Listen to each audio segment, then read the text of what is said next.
جی، اس وقت ہم عراق کے شہر کوفہ میں موجود ہیں اور جو مقام آپ کو میرے عقب میں نظر آ رہا ہے یہ انتہائی مقدس و متبرک مقام ہے۔ یہ زری مبارک ہے مولا حسین کے سفیر یعنی سفیر حسین حضرت مسلم بن عقیل کی، جنہیں مولا حسین نے مدینہ سے جو ہے وہ بھیجا تھا کوفہ کی جانب، اور یہاں کے حالات سے مولا کو انہوں نے آگاہ کرنا تھا۔ اس سے پہلے ہم آپ کے سامنے ان کے بیٹے جو کم سن فرزند تھے جو شہید ہوئے یہیں پہ کوفہ میں، محمد اور ابراہیم، ان کے جو زری مبارک سے سچ ٹی وی ایکسکلوزیولی آپ کے سامنے تمام تفصیلات ہم نے شیئر کی۔ وہ زری مبارک کی ہم نے آپ کو زیارت کی۔ اب یہ زری مبارک ہے مسلم بن عقیل کی۔ مسلم بن عقیل کا نام جو ہے وہ اسلام اور جو جتنی تاریخ ہے اس میں ایک انتہائی سنہری لفظوں سے لکھا جاتا ہے۔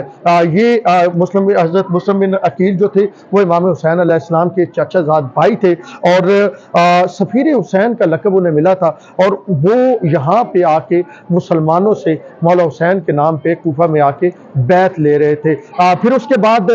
جب حکمران جو تھے اس وقت کے، انہوں نے لوگوں پہ سختیاں زیادہ بڑھائی تو انہوں نے حضرت مسلم بن عقیل کو بڑے دردناک انداز میں شہید کیا۔ حضرت مسلم بن عقیل کو ایک اونچی عمارت سے جو ہے وہ دھکا دے کے نیچے شہید کیا گیا۔ اس کے بعد ان کا جو سر تھا وہ جدا کر کے ان کے سر کو کوفے کے بازار میں، انہی مسلم بن عقیل کے سر کو کوفے کے بازار میں جو ہے وہ لٹکا دیا گیا۔ اور نقوی ذرا آپ کو زری کے اندر کے مناظر بھی دکھائیں گے، اور صرف لٹکایا اس لیے گیا تاکہ لوگوں میں خوف ہراس ہو، لوگ ڈر جائیں، لوگ خوف زدہ ہو جائیں، اور لوگ مولا حسین علیہ السلام کا ساتھ جو ہے وہ نہ دے۔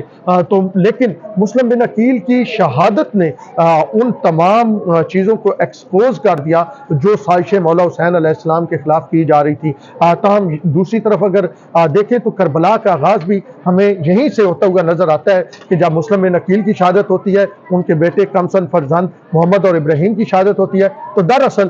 کہا یہ جاتا ہے، مقتل میں یہ جملے لکھے ہوئے ہیں، اور علماء کرام یہ کہتے ہیں، تاریخ یہ کہتی ہے کہ اصل میں کربلا باقاعدہ طور پہ اس وقت آغاز ہو گیا تھا جب مسلم بن عقیل کو دردناک طریقے سے شہید